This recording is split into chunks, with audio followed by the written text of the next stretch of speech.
Back when I was a teenager, I used to play for our high school football team, at least until my leg got broken in 2 places during an away game. I was tackled by 2 players, and in the process, one of them accidentally fell with his knee coming down right onto my shin. It broke both my tibia and my fibula, and was probably the most pain I had ever experienced so far in my life. But somehow, it wasn't the most traumatic memory to come from that situation. You see, since the game took place at 6 p.m., by the time I got to the hospital, it was already after 9, and due to the severity of the break, the doctor suggested that I be kept overnight so that they could perform the surgery right away the next morning. This sounded like really good news at first, but it wasn't until I was being wheeled into my room that we were informed that the hospital was a bit full at the moment, and I was going to have to share my room with another patient.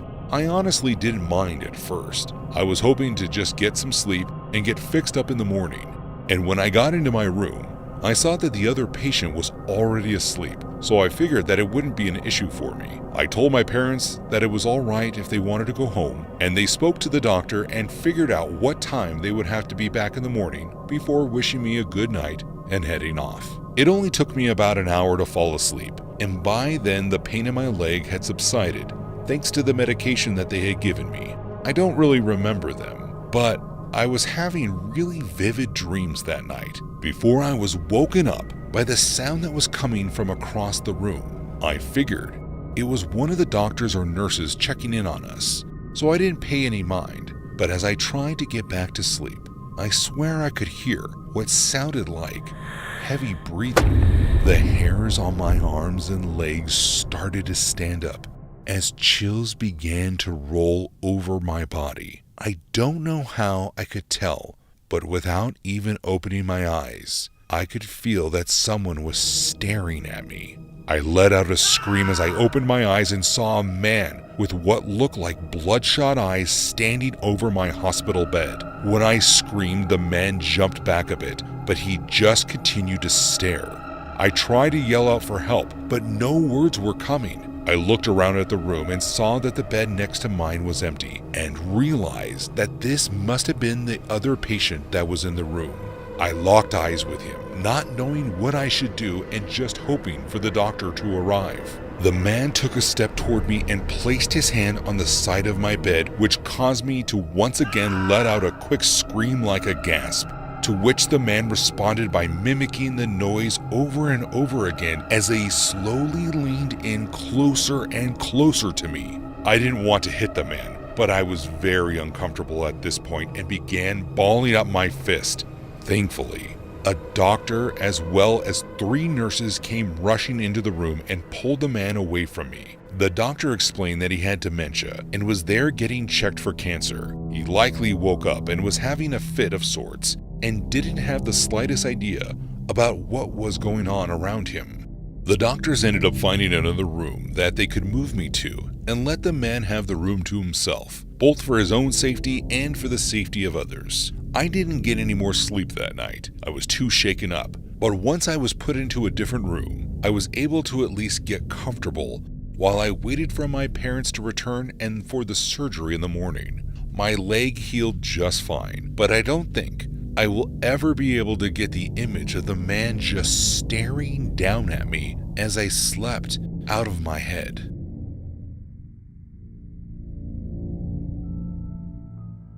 When I was 22 years old, I was at work at the movie theater when I suddenly had this agonizing pain in my stomach and lower back, which ended up causing me to collapse as I was sweeping up after a showing.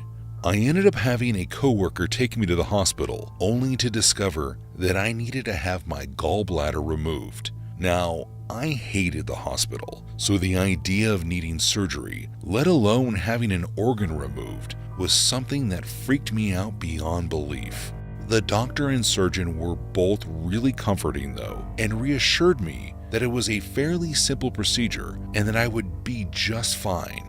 The time came for my surgery, and after being placed under anesthesia, I passed out. And the next thing I knew, I was waking back up in my hospital room with the surgery being a success. A minute or two after waking up, a nurse came in and asked me how I was feeling. I told him that I was feeling fine, aside from being a little lightheaded. The nurse told me that it was totally normal to feel a little lightheaded and that it was the anesthesia wearing off. He let me know that the doctor would be coming in soon to check on me and to sit tight. That's exactly what I did. At that point, I was feeling really lightheaded, so I decided to just lay my head back and relax. But after a couple minutes, any hope of relaxing began to fade away as I started to feel a sharp pain overcome what seemed like my entire torso. I started having a difficult time breathing and quickly began hyperventilating once I started to panic. The pain in my chest started getting sharper and sharper, and by the time the doctor walked into the room, everything around me was starting to spin. I could hear him ask me if I was alright, but I couldn't find the words, and the last thing I remembered was him calling for help from other staff members. They apparently had to grab a defibrillator and use that to restart my heart. I woke up a couple hours later and was informed that I had an allergic reaction to the anesthesia. According to the doctor, it was a really severe reaction that ended up sending me into cardiac arrest. The doctor said that the heart monitor that I was attached to must have been malfunctioning, and there was a good chance that I had been having a heart attack since I had woken up from surgery, and that's why I felt so lightheaded. I ended up being fine when all said and done, but they needed to keep me for another day and night to monitor me and that there wasn't any long-lasting underlying effects from the allergic reaction. I haven't had surgery since then, and I hope I never need it again.